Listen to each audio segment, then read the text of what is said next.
justicia a las herramientas o herramientas de la justicia?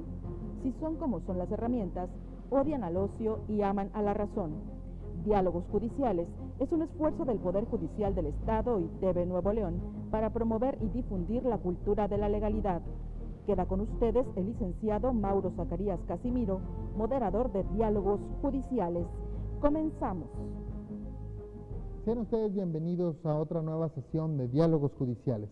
En esta ocasión vamos a hablar sobre el tema de la reforma penal en materia de justicia social o materia penal, sobre todo porque consideramos que es importante que analicemos los diferentes aspectos del nuevo proceso que se da en esta materia, sobre todo hablando de lo que harán los nuevos jueces de control, los jueces de juicio oral penal y, si es posible, también los jueces de ejecución penal en el Estado de Nuevo León. En esta ocasión nos toca hablar precisamente de los jueces de control o los jueces de control de garantías o los jueces de preparación penal, según sea la denominación que les otorgue la ley. Actualmente son jueces de preparación penal y creo que después, con las nuevas disposiciones legales, se denominarán jueces de control de garantías. Esos jueces pues son los que conocen primero los procedimientos que les envían los ministerios públicos, y para que nos hablen de ellos hemos invitado a nuestros panelistas, a quien voy a presentar inmediatamente. El licenciado Javier Sepúlveda Martínez, quien es catedrático de la Facultad de Derecho y Criminología de la Universidad Autónoma de Nuevo León. Muchas gracias, licenciado, por acompañarnos. A ustedes por invitarme. También nos acompaña la licenciada María del Socorro Pérez Córdoba, juez primero de garantías de adolescentes infractores. Muchas gracias, licenciada. Al contrario, muchas gracias por invitarme. Y nos acompaña el licenciado Jesús Demetrio Cadena Montoya, juez de preparación penal del Segundo Distrito Judicial del Estado. Muchas gracias, licenciado. Gracias por la invitación.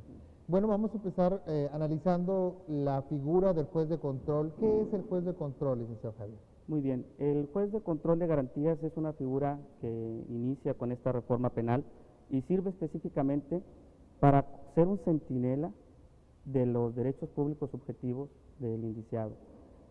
Se ha separado al juez de garantías o juez de control de proceso del juez de juicio para efecto de que exista una imparcialidad.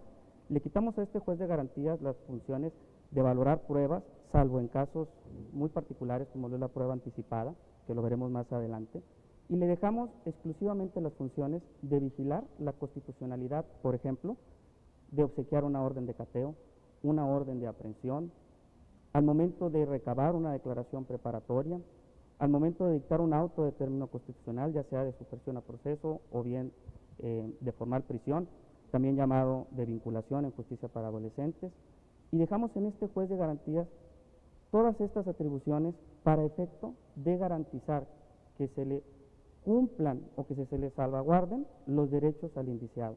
Y dejamos al juez de juicio oral que valore esas pruebas, las pruebas que principalmente al juez de garantías se le van a presentar, tanto por la defensa como el Ministerio Público.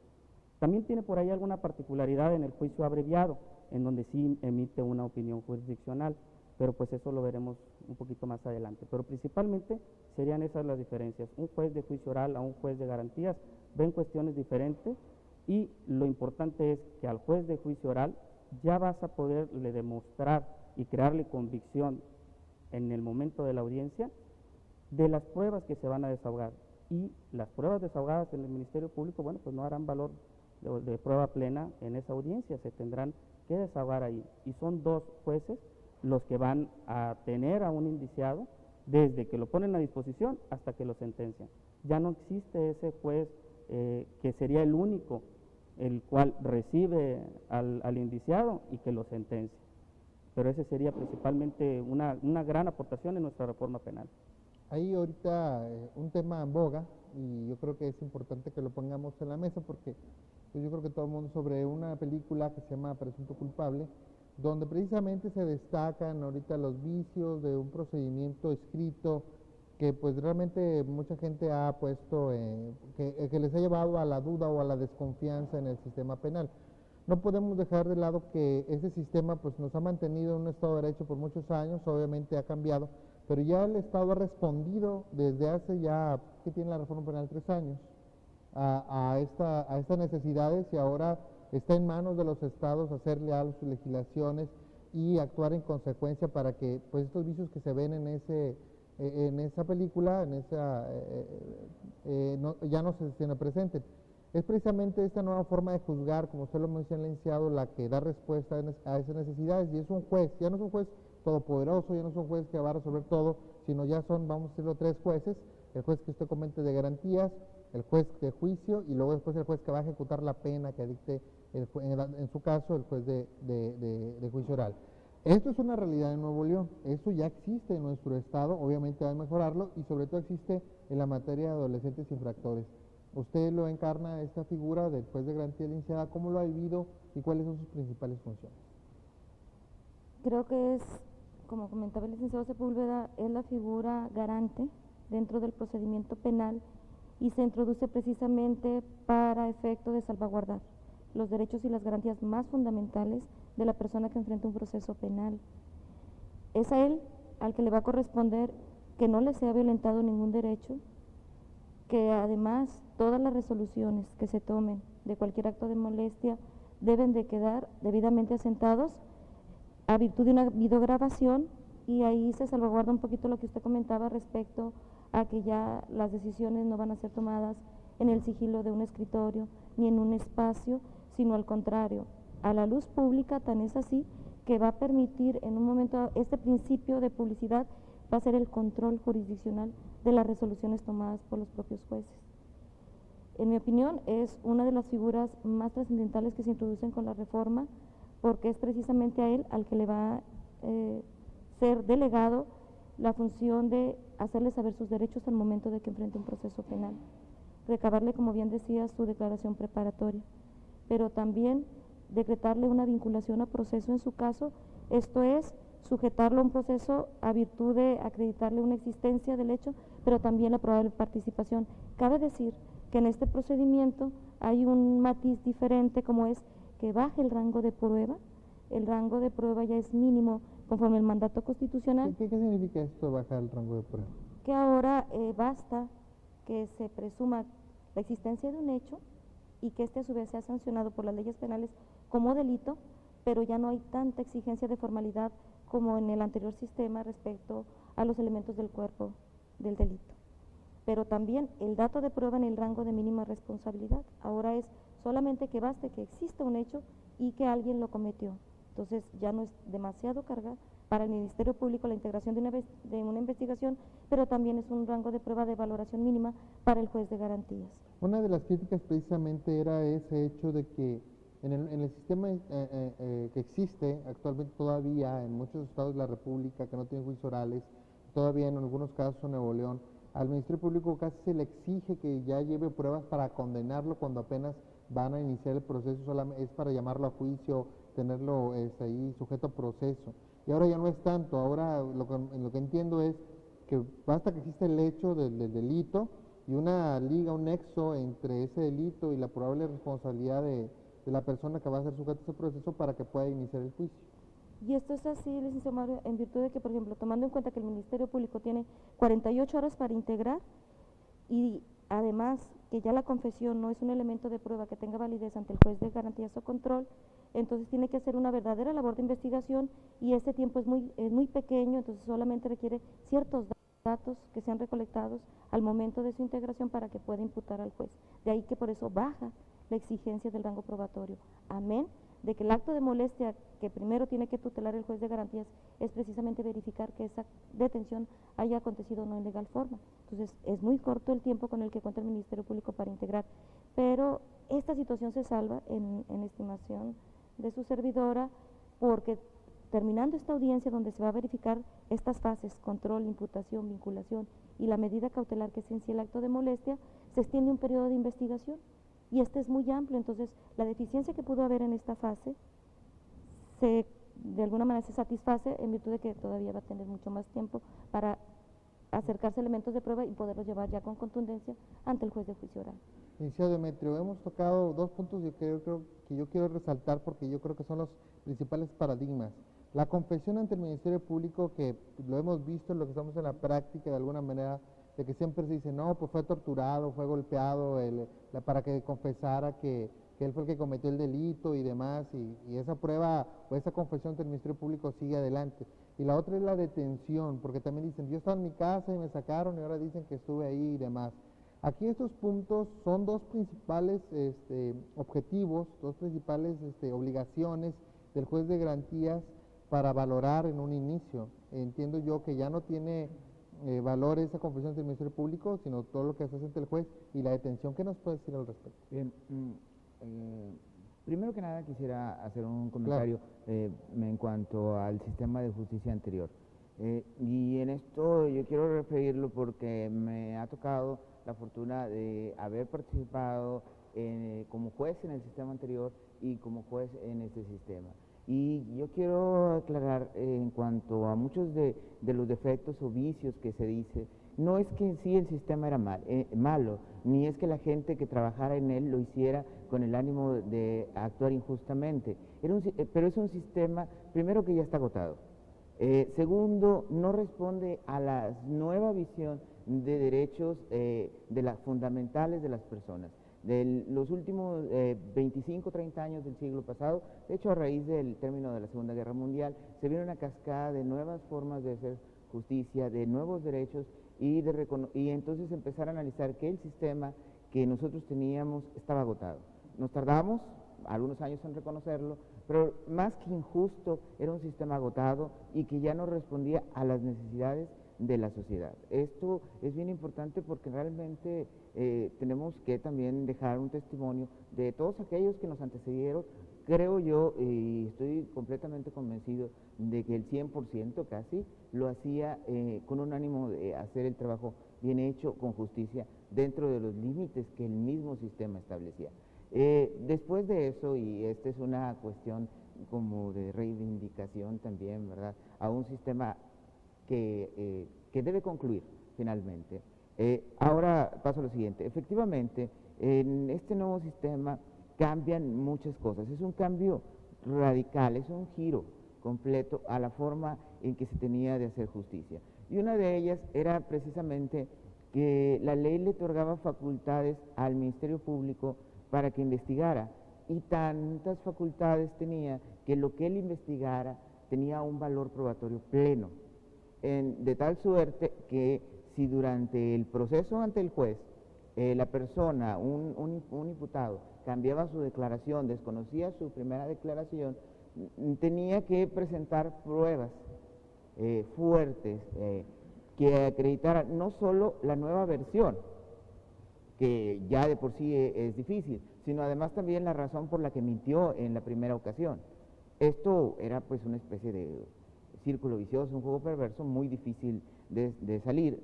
Y entonces la realidad es que los juicios se construían en el Ministerio Público, fuera de la sede judicial, que es el lugar que está diseñado en un gobierno republicano, como es el nuestro, para decidir este tipo de conflictos. Entonces, hoy cambia esa percepción, el Ministerio Público puede investigar, su investigación tiene un valor para determinadas etapas del proceso, pero no en el juicio. En el juicio tiene que desahogarse ante la presencia del juez las pruebas, y eso es lo que tiene que generar la decisión judicial. ¿Qué le parece si hacemos un pequeño corte, una pequeña pausa, y seguimos con ustedes aquí en Diálogos Judiciales, donde estamos viendo el tema del juez de control dentro del nuevo sistema de justicia penal? Volvemos un instante con ustedes.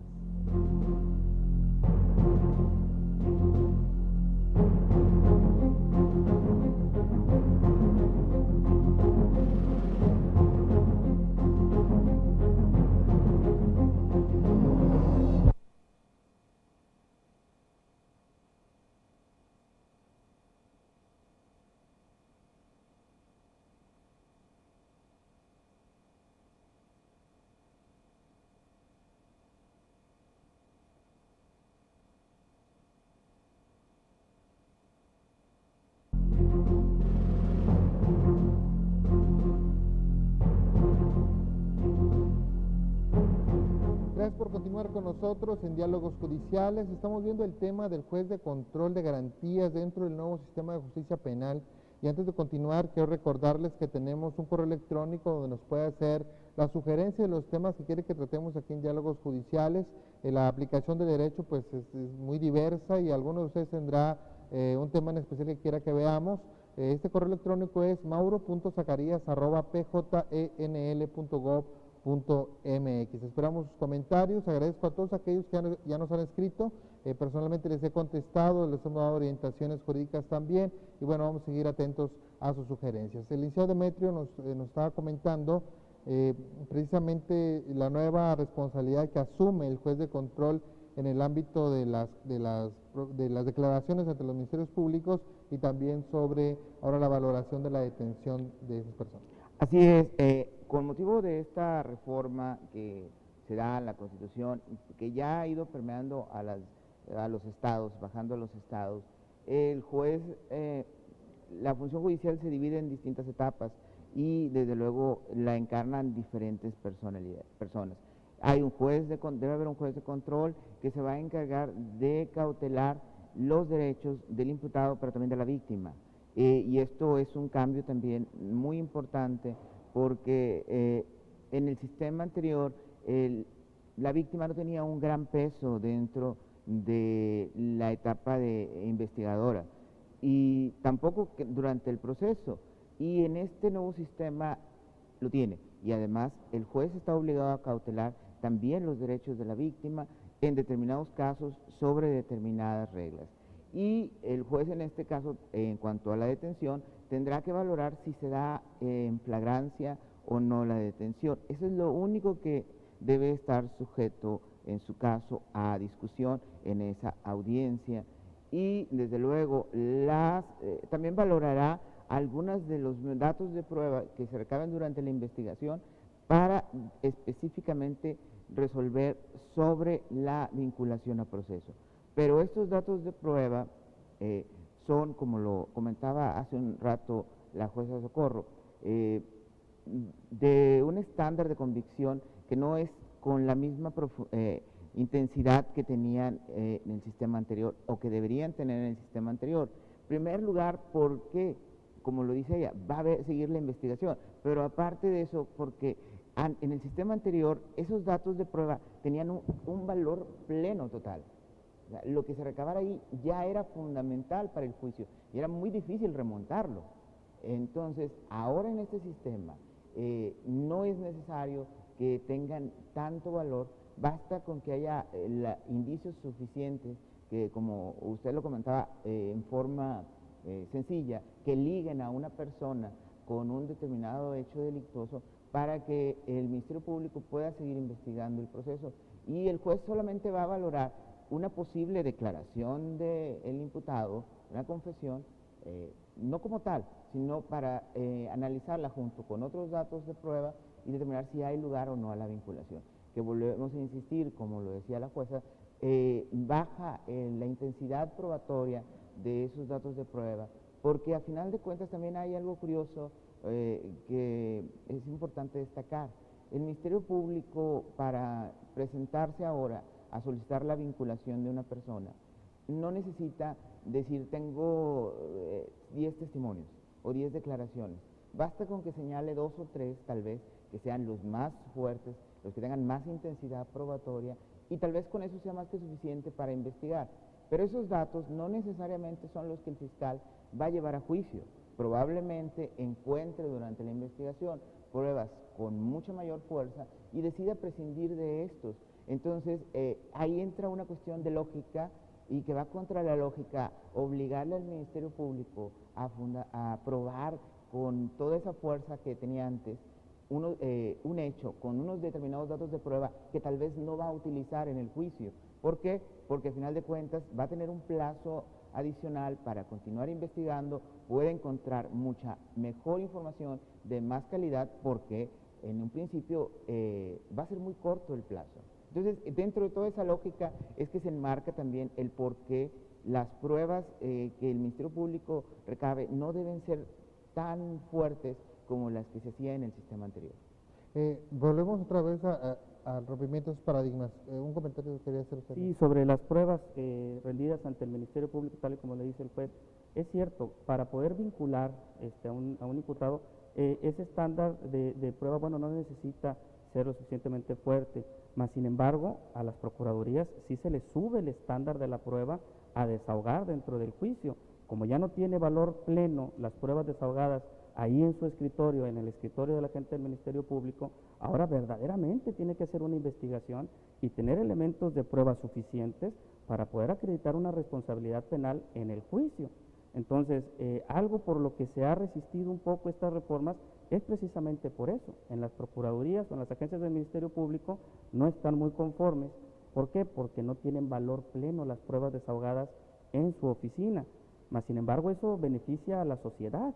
¿Por qué? Porque estas pruebas deben de ser desahogadas ante los ojos del juez, en este caso el juez de juicio oral, quien es el que va a valorarlas y tiene una libre valoración, ni siquiera tiene tasadas la valoración de las pruebas, para efecto de que le creen libre convicción sobre la responsabilidad o no responsabilidad del inculpado. Por eso coincido plenamente con el juez. Y quisiera hacer un comentario más.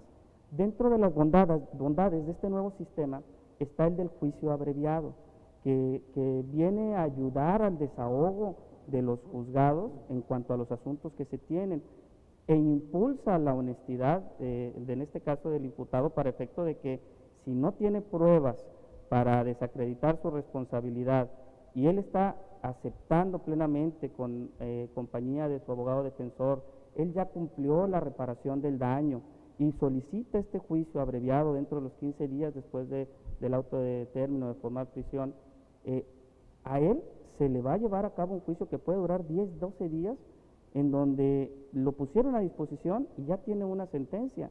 Y esta sentencia, en caso de ser un delito grave, le quitan una cuarta parte de la pena, ¿sí? Y en un delito común hasta una tercera parte.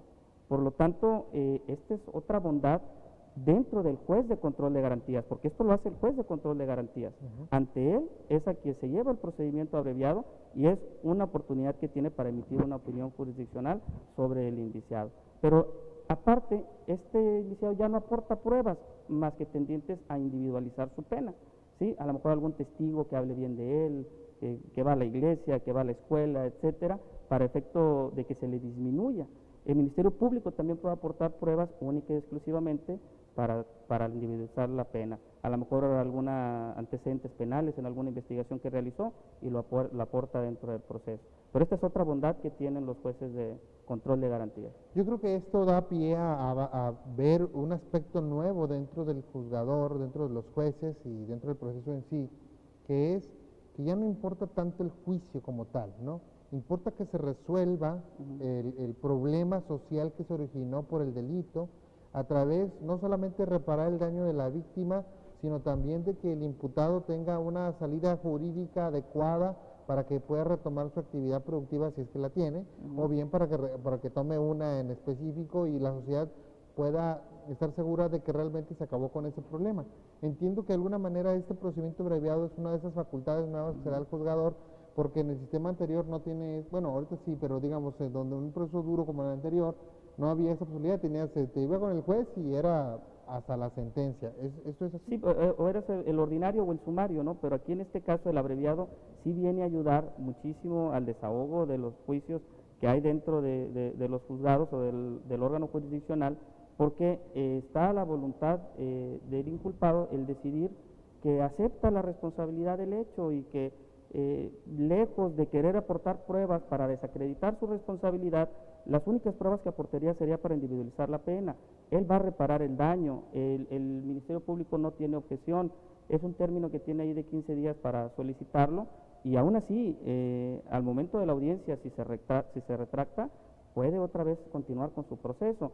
Pero yo creo que sí le estamos dando a la sociedad una herramienta que puede utilizar para efecto de que se le disminuya la pena, se le disminuya la carga jurisdiccional al Estado y que en menos de 2 semanas tengamos una sentencia y ya le estamos quitando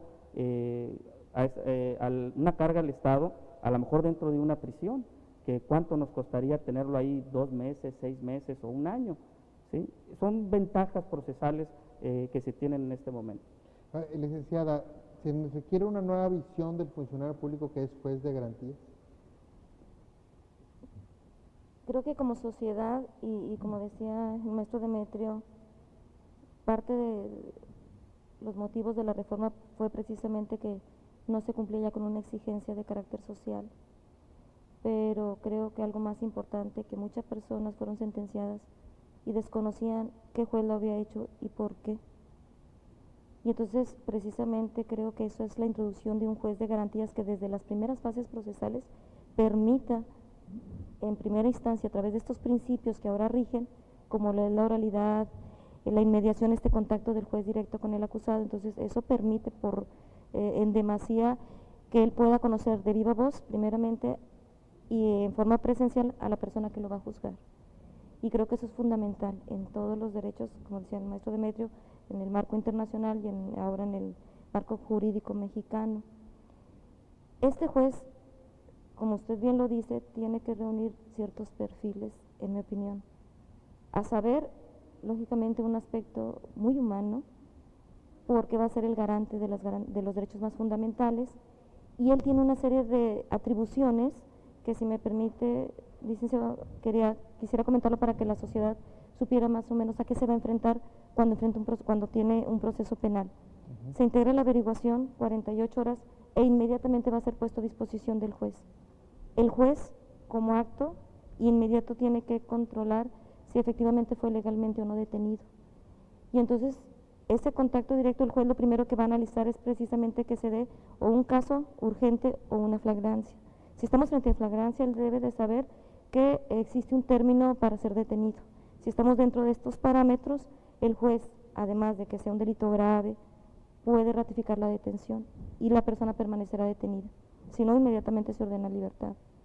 Como segundo acto, dentro de una misma audiencia sería la comunicación formal de la imputación, y ahí el acusado va a saber qué hechos se le están atribuyendo, pero lo más importante es que lo va a hacer el Ministerio Público y delante de un juez. Y ahí le nace a él la garantía fundamental de poder rendir su declaración preparatoria, aunado a que ya el juez le hizo de su conocimiento cuáles son los derechos que les asisten durante este proceso. Y cabe destacar que, aparte de los que estaban enmarcados en el 20 constitucional, pues ya se ve revestido de otros tantos más, pero también a la víctima. Y entonces aquí, igualmente, como se decía, la víctima deja de ser la estatua de piedra del derecho penal, porque también es reconocida y es llevada ante el juez. Posteriormente vendría lo que es la etapa de vinculación, y aquí nada más es acreditar el hecho y la participación en un rango muy mínimo.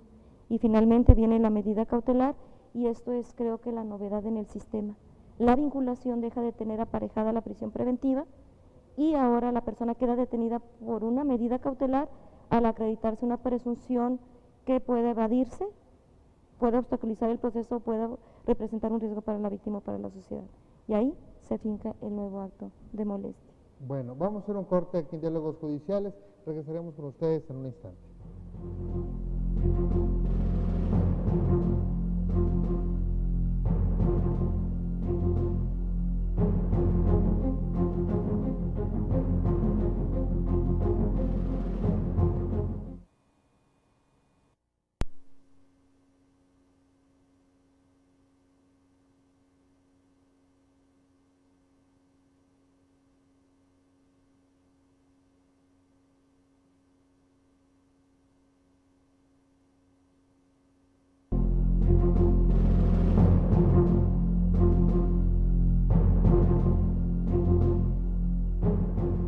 Seguir con nosotros en Diálogos Judiciales. Estamos tratando el tema del juez de control de garantías en el nuevo sistema de justicia penal, y bueno, ya hemos dejado muy claro cuáles son las principales funciones de este juez y de cuáles son algunas de las cosas, de las ideas o de las conceptualizaciones que tenemos que romper como sociedad, como abogados, como funcionarios, para que este nuevo sistema opere en forma eficiente.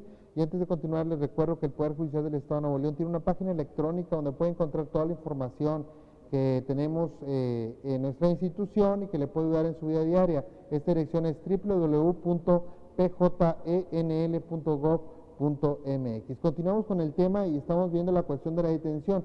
Yo quisiera profundizar un poco en eso, porque uno de los puntos importantes y que a la gente le interesa mucho es la prisión preventiva. Actualmente, cuando se detiene a un delincuente, bueno, a un supuesto delincuente, pues ya la prensa lo condenan, que es el violador, que es el secuestrador y todo lo demás, y la gente pues quiere cárcel, ¿verdad? No quiere verlo en la calle, a pesar de que no se le ha juzgado. Bueno, tal vez la prensa, los medios ya lo juzgaron, pero el sistema no. Entonces, esta detención que se hace, pues es muy importante esta valoración del juez de garantías, porque puede dejarlo libre en ese momento. Incluso la prisión preventiva solo se da en los últimos extremos. ¿Es esto así? Así es. Tras haberse establecido una diferencia abismal entre lo que anteriormente era el auto de formal prisión con la vinculación a proceso, se establece, a virtud de la reforma, que precisamente esta prisión preventiva debe de ser una cuestión de carácter excepcional y ciertamente puede estarse acreditando la existencia del hecho y de la participación de una persona, pero ya no va a quedar privado de su libertad a virtud de este mandato, sino que necesariamente se tiene que ingresar a otra figura diversa como es la aplicación de la medida cautelar, y aquí además se tendrá que demostrar que existe esa presunción razonable de que esta persona podría no someterse al proceso, dejando así patente un peligro de fuga, o puede representar una obstaculización al mismo, es decir, cuando existe el riesgo de que va a destruir evidencias en caso de quedar libertad, o finalmente que de obtenerla representa un riesgo para la víctima o para la propia sociedad. Entonces, es en esta última ocasión cuando el juez puede aplicar la medida cautelar de prisión preventiva. También ¿A qué responde esto, licenciada? Es importante analizarlo. ¿A qué responde el hecho de que una persona no sea mantenida en prisión? Porque la gente realmente, yo pienso que es un concepto que la gente va a discutir mucho. Ya está aplicando, pero cuando ya sea definitivo, la gente va a decir, no, yo no lo quiero afuera, yo lo quiero adentro. ¿Cómo es posible que nosotros podamos decirle a la gente el por qué sea esta norma así? Porque precisamente con la introducción de esta reforma, un principio que sustenta y es piedra angular de esta nueva forma de enjuiciar es precisamente el principio de presunción de inocencia. Este establece que toda persona debe ser tratada y considerada como inocente hasta en tanto no se compruebe su responsabilidad en un juicio donde se respete el debido proceso legal. Y entonces, partiendo de esa base, el verdadero acto de molestia solamente lo puedes fincar relativamente en la etapa ante el juez de juicio oral. Y entonces, si no tienes, le digo, se puede estar acreditada la existencia del hecho y la participación en rango mínimo ante el juez de garantías, pero si esa necesidad de cautela no se demuestra, la persona no puede quedar privada de libertad, porque existirían otros mecanismos. Esta cautela tiene como fin únicamente asegurar la presencia de una persona en el proceso, así como también mantener el sano desarrollo del mismo o asegurar a la víctima. Y si existen otros mecanismos alternos que lo permiten, el juez los puede aplicar. Igualmente debo precisar que en la reforma se estableció como imperativo y el actuar de oficio por parte del juez de control o garantías en tratándose de delitos de naturaleza grave, y que ahí los enmarco: secuestro, delincuencia organizada. Entonces esos van a estar en forma paralela a estas determinaciones que sí quedarían al arbitrio del juez. Es una protección al individuo realmente. Sí, y aquí es importante destacar lo siguiente. La reforma constitucional en sí redimensiona el papel de quienes intervenían en el sistema de de administración de justicia. En el sistema anterior, al que estamos migrando, el juez era conceptualizado como real, aun cuando no estaba así como un inquisidor. Tenía la obligación de descubrir la verdad, sea cual fuere, y entonces eso le daba cargas muy fuertes de investigar, de mantener detenida a una persona, y la sociedad volcaba hacia el punto de que la seguridad pública era responsabilidad de los jueces. Sin embargo, esto además era contrario al espíritu de lo que es el Poder Judicial, que a final de cuentas es el poder del Estado para que frena a los otros dos poderes del Estado. Es decir, evitar que, como dice, es el que modera la fuerza o la violencia pública, es decir, la capacidad del Estado para ejercer violencia y coaccionar a un individuo a someterse al orden. Entonces, en el anterior sistema, el juez prácticamente tenía todas esas responsabilidades. Entonces, ahorita esto cambia. Ahora se redimensiona y se dice, debe haber un acusador, que es el Ministerio Público. La política de seguridad pública le corresponde al fiscal.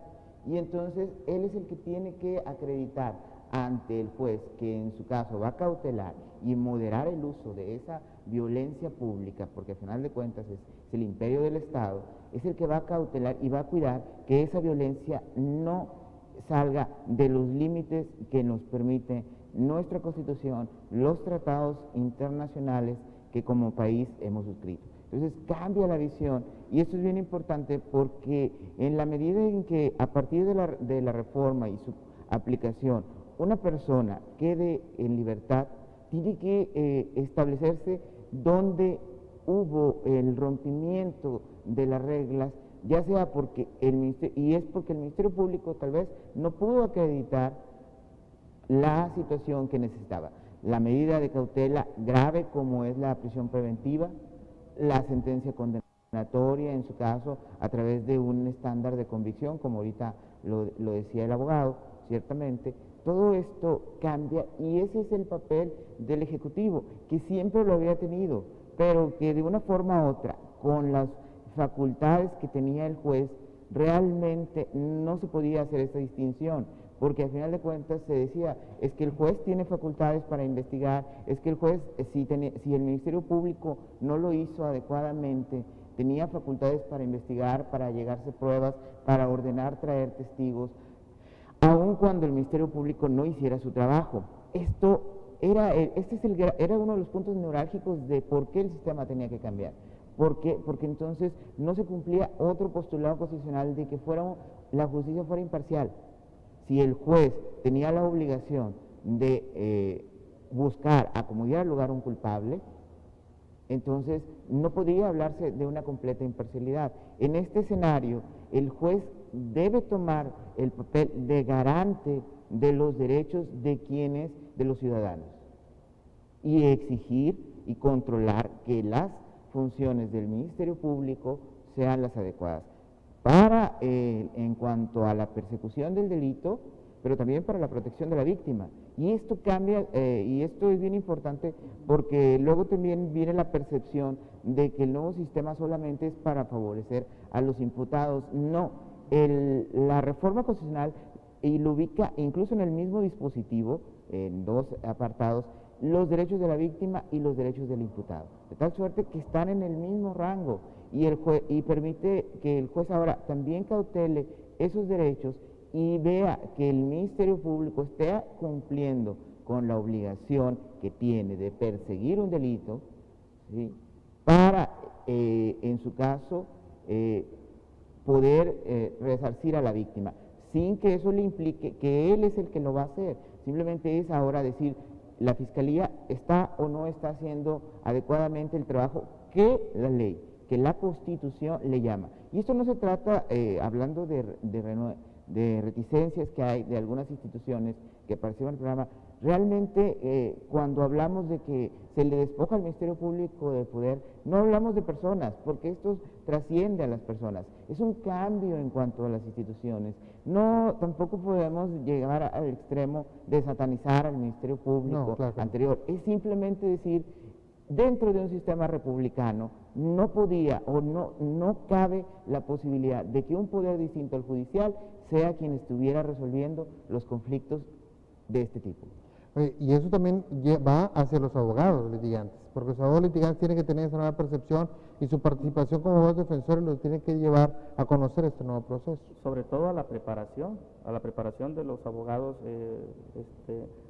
particulares. ¿Por qué? Porque dentro del Poder Judicial y las Procuradurías, bueno, está intensamente un programa de capacitación sobre este procedimiento oral, mas sin embargo los abogados particulares, bueno, necesitan acercarse a las universidades para efecto de entrar a diplomados, maestrías y empaparse de toda esta reforma y ver las bondades que se tienen en la economía procesal, porque se resuelven más rápidos los juicios, los procesos, y sobre todo hacia las víctimas y hacia los inculpados.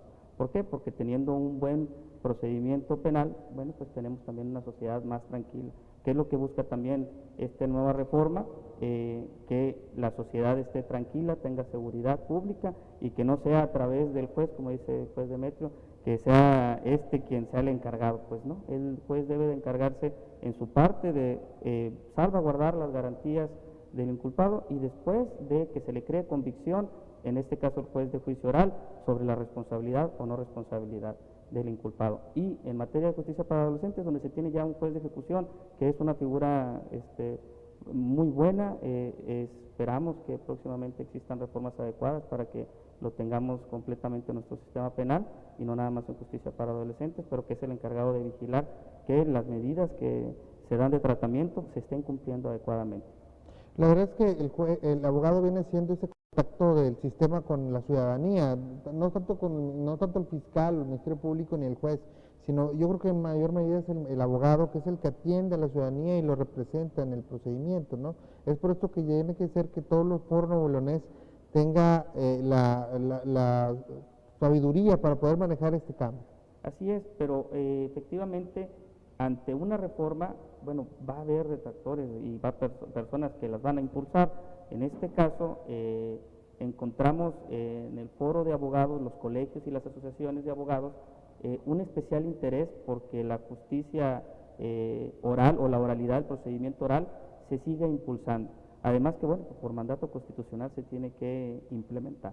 Muy bien. Vamos a hacer otro pequeño corte aquí en Diálogos Judiciales. Le recordamos que el Poder Judicial ya también está en las redes sociales, en Facebook, el Poder Judicial del Estado de Nuevo León, nos puede encontrar, donde también encontrará comentarios, sugerencias, orientaciones jurídicas, y en Twitter con el usuario @PoderJudicialNL, también le damos noticias y puede seguirnos para saber qué está pasando aquí en nuestra institución. Volvemos un instante con ustedes.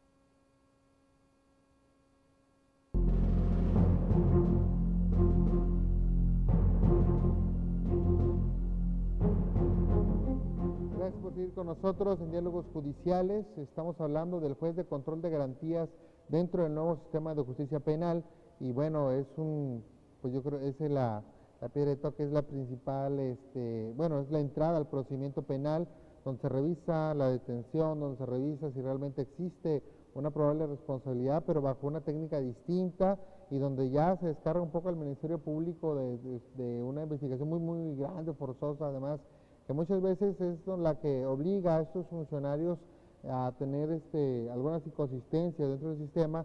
Como le dijo exactamente el licenciado Demetrio, no podemos satanizar ni el Ministerio Público, ni el juez, ni los abogados en la ciudad, sino realmente se trata de un sistema completo que ahora está modernizándose. Es cierto, no hay que satanizar al Ministerio Público, más sin embargo, los ciudadanos, el sentir popular, pues tenían esas limitaciones de querer acudir o no acudir a las agencias del Ministerio Público por el temor de que ahí se entablara o se formara todo el juicio en su contra. Algo que los ciudadanos ahora deben de valorar es que en este nuevo sistema de justicia oral, o de justicia penal, ya no existe ese problema, que tengan la plena confianza del sistema. Los mismos jueces cada vez son más profesionales en su trabajo, dado que solo se encargan de ver una parte del procedimiento. En este caso, el juez de garantías ya no se va a encargar de valorar las pruebas y emitir un juicio al final, salvo el caso de la prueba anticipada. De igual forma, el juez de juicio oral ya no se va a encargar de recepcionar las pruebas, de verificar si la detención fue constitucional o no lo fue, de emitir órdenes de cateo o de emitir órdenes de aprehensión. En este caso, los ciudadanos deben de estar tranquilos que se está haciendo la tarea, que cada vez los jueces van a ser más especialistas en el trabajo que realizan y van a ser más profesionales. Yo confío muchísimo en que nuestras reformas van a dar al traste a la inseguridad y de que va a ayudar a que los ciudadanos estén más tranquilos y confíen en sus instituciones.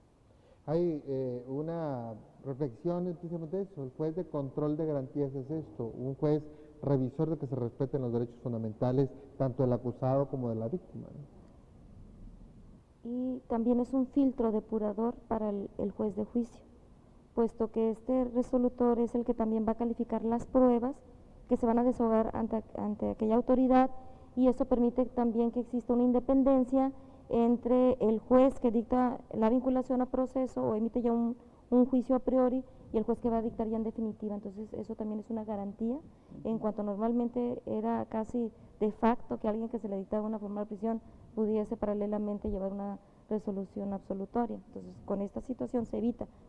Y algo muy importante, él es también depurador en virtud de que va a aplicar esas formas alternativas de justicia que vienen ya también como imperativo constitucional, entre otras ya mencionaba un modo simplificado como lo es la suspensión del procedimiento abreviado, pero existe también la suspensión del proceso prueba y el acuerdo reparatorio y los criterios de oportunidad.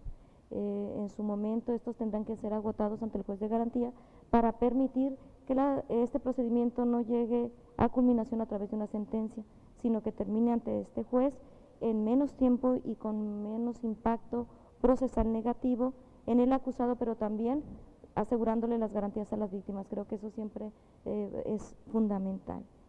Y finalmente creo que, retomando un poquito lo que decía el maestro, en este procedimiento la experiencia, la poca experiencia que se ha tenido es que yo estoy convencida que la gente cuando escucha y tiene de frente a quien lo acusa, a quien lo defiende, pero también a quien toma la decisión, le da certeza jurídica. Y entonces la gente, sea el fallo que fuere, le da la razón del por qué sí o por qué no de tu determinación, y creo que eso impacta en forma positiva para el acusado, pero también a la sociedad. Liceo Demetrio, ya tenemos nosotros experiencia en esto, nos falta trabajar más, pero también nos falta de alguna manera impulsar el conocimiento de este juicio. Sí, desde luego, y bueno, sin duda alguna, este tipo de trabajos, este tipo de programas sin duda ayudan mucho a llevar hacia la gente lo que es el nuevo sistema de justicia.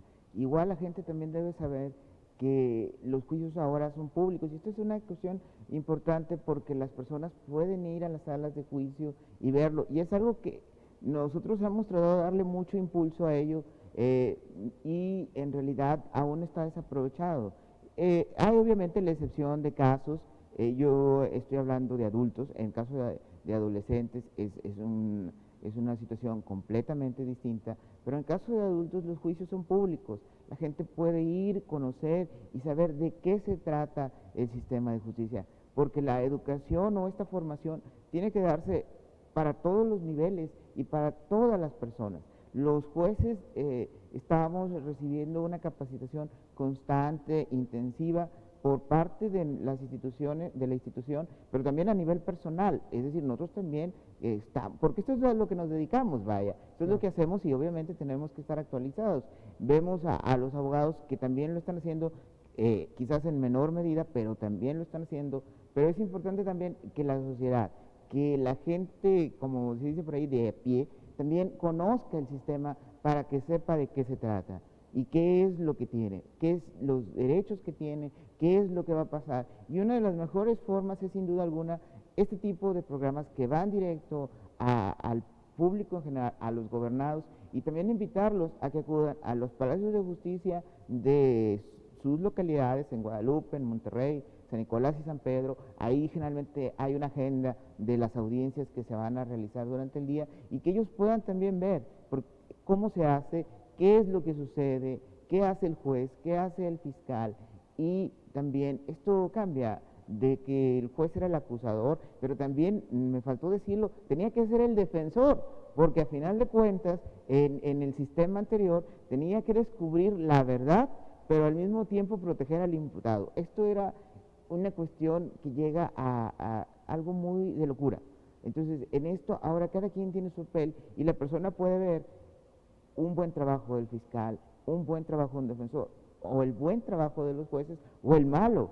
Y finalmente, como lo he dicho, en un gobierno democrático de derecho, ejercer en su momento, a través de los medios que la ciudadanía tiene para controlar la acción del gobierno, que sin duda alguna es el sufragio, el voto, el cambio o no por fallas en quienes están haciendo incorrectamente el trabajo, o bien premiarlo en su caso de la manera que la misma ley lo establece. Esto dignifica la labor de todos, esclarece el trabajo de cada uno de los actores y sin duda alguna a la larga va a traer confianza en la ciudadanía. No es porque entrando el sistema vaya a combatir la inseguridad, lo que va a combatir es la incertidumbre en la que muchas personas, y si no es casi la mayoría, pensaba de lo que era el sistema judicial. Se tiene que eliminar mucha burocracia, es cierto, tiene que hacerse, y ese es el trabajo también de la ciudadanía a través de los medios que tiene para hacerse de gobierno. Muy bien, bueno, hemos presentado la base del conocimiento del juez de control de garantías. Es una responsabilidad ciudadana conocer nuestras leyes, saber a qué nos enfrentamos, como bien lo comentamos aquí, y bueno, también, como le dice la invitación, es de que a través de nuestros servicios electrónicos, a través de acudir a las salas de audiencia, no como un espectáculo, sino como una educación cívica, podamos saber qué es lo que debemos asesorar a nuestros hijos o nuestros parientes cuando tengamos el problema, ¿verdad? Y bueno, agradezco mucho a nuestros panelistas del día de hoy, al licenciado Javier Sepúlveda Martínez, catedrático de la Facultad de Derecho y Criminología de la Universidad Autónoma de Nuevo León, que nos haya acompañado. Muchas gracias, licenciado. A ustedes por invitarme. A la licenciada María del Socorro Pérez Córdoba, quien es juez de garantías del sistema de a los entes infractores. Muchas gracias, licenciado. Al contrario, gracias. El licenciado Jesús Demetrio Cadena Montoya, juez de preparación del segundo distrito judicial del segundo distrito judicial en Guadalupe, Nuevo León. Muchas gracias. Gracias por la Y invitación. muchas gracias a ustedes por habernos acompañado aquí en Diálogos Judiciales. Es muy importante este tema. Seguiremos con el juez de juicio oral y posteriormente con el juez de ejecución para que conozcamos todos este nuevo sistema de justicia que seguramente nos dará una nueva sociedad. Muchas gracias y lo esperamos en la próxima sesión de Diálogos Judiciales.